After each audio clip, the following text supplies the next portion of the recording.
Hi there, in this short video I'm going to take you through some tips on analysing the evidence, the second step of the Be Alert process.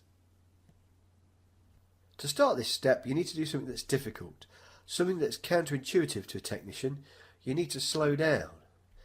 At this point you're going to have a great big pile of evidence. You've no doubt just clocked on and the clock is quite literally ticking and everything is telling you to just crack on, and if you do you might just fix it. But it's going to be a great shame if you've gone to the trouble of collecting all this evidence to then not analyse it. So be warned, most jobs become problem jobs because the process is not completed fully and it's usually step 1 or step 2 that have been missed. So before you go diving in, you really need to ask yourself, is this actually a fault?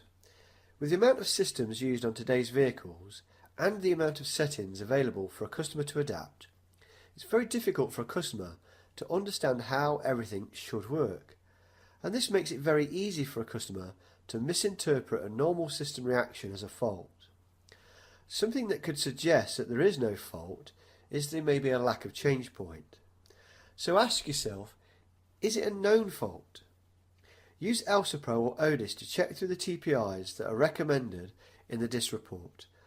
This will ensure that you don't start to diagnose a complaint that already has a technical solution created by the factory.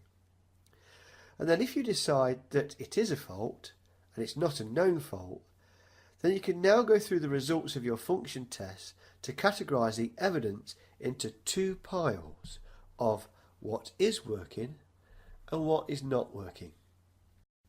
For example, an automatic transmission may have first, third and fourth gear that is working, and reverse and fifth gear that is not working.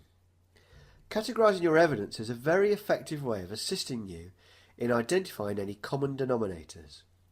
So in this example you could then look at what common components are used for fifth and reverse gears, as it's unlikely you've got more than one failure, but it is very, very likely that one thing has failed that's common to both gears.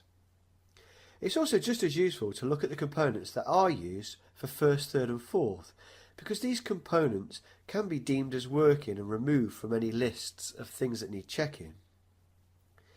Using what is not may also point out that a system does actually work okay for one driver, but not the other.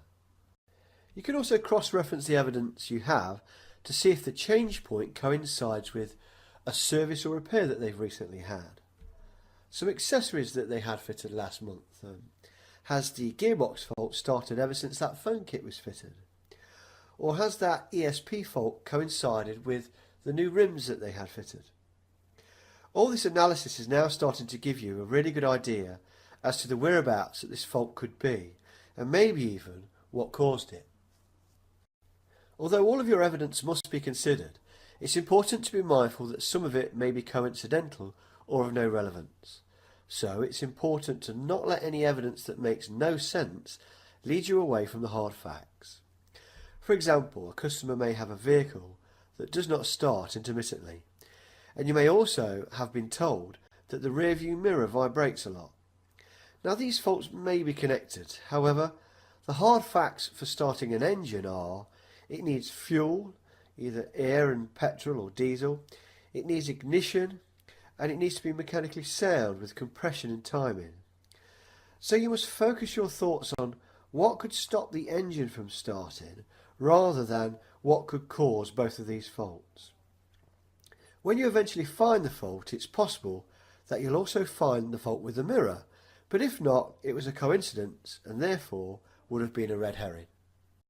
So in summary, slow down, don't dive straight in and try and locate the fault just yet. Experience tells us that missing step 2 is a common reason for struggling to diagnose a complaint. Validate if it is actually a fault and not a feature, and ensure it's not already known about.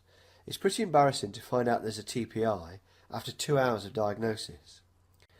Categorise your evidence into piles of what is and what is not. This will then make common denominators obvious, like a particular driver or a common component. Analyse the change point to see if it coincides with something else that happened, like an accessory being fitted or maybe an accident repair. And finally, watch out for red herrings. Concentrate on fixing one fault, and after you have, you may find that they're all fixed. If you do this correctly, you'll be ready to locate the fault and support a first-time fix. And remember, the Be Alert notepads are available to help you out with this process. Thanks for watching this short video. For information on how to complete the remaining 4 steps, check out the other videos.